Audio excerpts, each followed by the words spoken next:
para ulama ada yang mensyaratkan taubat itu agar dapat menjadi sempurna adalah meninggalkan lingkungan yang membuat kita mengulangi kemaksiatan. Dalilnya adalah pembunuh 100 jiwa. 99 sudah dia bunuh, dia ingin bertaubat, tanya kepada seorang ahli ibadah yang ternyata tak berilmu, dangkal ilmunya. Sehingga ahli ibadah ini bilang, mana bisa kamu sudah 99 kali membunuh, kemudian kamu enak aja jadi baik. Nggak bisa. Jengkel mendengar jawaban tersebut, dibunuh sekalian sudah genap 100. Gelisah lagi, ini orang diberikan kebaikan taufik oleh Allah Subhanahu wa Ta'ala karenanya dia gelisah. Karena gelisah, kemudian dia berusaha lagi. Saya kemana lagi nih? Saya pengen taubat. Dan ditunjukkan kepada seorang ahli ilmu. Dia pelaku ibadah tapi juga ahli ilmu. Ketika datang kepadanya, kamu bisa bertaubat.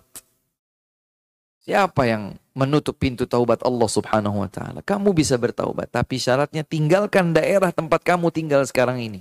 Di situ banyak penyamun. Di situ banyak pelaku dosa. Tinggalkan tempat tersebut, beralih kepada lingkungan yang salih. Diiyakan langsung. Berarti saya masih punya kesempatan taubat. Begitu melakukan perjalanan menuju kampung halaman yang baik, Allah Subhanahu wa Ta'ala takdirkan dia menjadi contoh bagi yang lain. Wafat di situ. Wafat di situ. Belum ada kebaikan kecuali langkah-langkahnya menuju tempat salih. Dia ingin bertaubat, sudah bertaubat, tidak ada kebaikan yang dilakukan setelah taubatnya kecuali langkahnya menuju kampung baru. Khilaf di antara para ulama, apakah hamba ini, yang si pelaku taubat ini, benar-benar berada di tengah-tengah antara lingkungan buruk sebelumnya dengan lingkungan baik yang ditujunya, ataukah masih lebih dekat kepada lingkungan buruk sebelumnya? Sehingga Allah Subhanahu wa Ta'ala mengutus malaikat. Yang satu malaikat rahmah, yang satu malaikat azab. Malaikat rahmat memperebutkan dirinya. Ini orang sudah baik, sudah taubat. Dia sudah mau baik, bahkan dia sudah melangkahkan kaki menuju lingkungan yang baik. Dia akan bersamaku. Ruhnya akan dibawa olehku bersama malaikat pembawa rahmat yang lain. Kata malaikat azab, enggak. Belum ada kebaikan. Lagi pula dia masih lebih dekat kepada kampung buruknya. Maka Allah Subhanahu wa Ta'ala utus malaikat lain. Sehingga Allah dekatkan jarak jenazahnya itu dengan izinnya. Didekatkan kepada kampung yang baik. Sehingga Allah Subhanahu wa Ta'ala mengampuni dosanya dan memberikan taubat kepadanya. Syarat. Hadirin yang dimuliakan oleh Allah Subhanahu wa Ta'ala, ketika seorang hamba itu sudah sampai kepada batasan mujrim, jahat, hatinya itu kacau, maka kalau dia meninggalkan keburukan, justru menuju kebaikan, dia sempit. Makanya dalam kondisi seperti itu, penting kiranya kita berada bersama sahabat yang saleh. Biasanya nih, mohon maaf nih, biasanya orang yang baru-baru hijrah, itu tantangannya itu banyak. Dikucilkan keluarga, dikucilkan kerabat, dikucilkan sahabat dan lain sebagainya. Kamu kok aneh sih sekarang, kenapa kamu?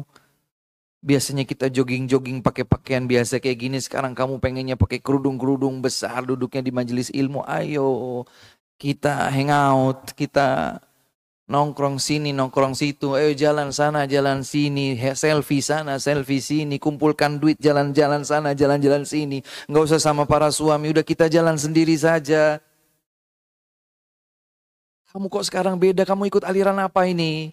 Kamu kena sihir jangan-jangan dan lain sebagainya. Dia sabar, karena saat proses bertaubat, proses ingin berhijrah, biasanya begitu memang. Dan ingat, syaitan itu enggak kemudian, ya udah hijrah, udah deh. Enggak. Syaitan itu malah kenceng. Yang tadinya mungkin volumenya sekian, level godaannya sekian, dia tambahkan volumenya, dia tambahkan levelnya, dia tambahkan lagi dimensi godaannya, dan seterusnya.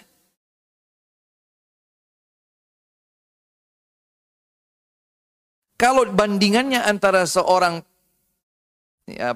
pelaku ibadah dengan pelaku maksiat, syaitan akan tinggalkan pelaku maksiat. Sudah, ini udah maksiat, dah kelar. Yang ini nih, ibadah terus nih, ini harus jadi teman saya di neraka sa'ir. Digoda. Kalau bandingannya itu. Tapi kalau perbandingannya antara pelaku maksiat satu dengan pelaku maksiat yang kedua, maka dilihat mana di antara keduanya yang lebih parah. Yang lebih parah adalah yang kedua, digodalah yang pertama untuk bisa menjadi parah seperti dua. Ya begitu terus. Karena syaitan memang telah bersumpah di hadapan Allah Subhanahu wa taala ketika diusir dari surga, aku akan gelincirkan anak cucu Adam. Ya Allah, kau akan dapatkan kebanyakan dari mereka tidak bersyukur. Mereka semua akan kufur dengan maksiat. Dalam kondisi ketika kita berhijrah menghadapi kondisi-kondisi sulit seperti ini, dibutuhkan lingkungan yang saleh. Sahabat yang saleh. Makanya untuk meninggalkan maksiat itu, tinggalkan teman-teman atau media-media yang akan mengembalikan kita terseret pada maksiat sebelumnya. Coba diingat-ingat, kalau saya itu bermaksiat kira-kira kenapa nih? Oh karena saya sendirian. Ya jangan sendirian.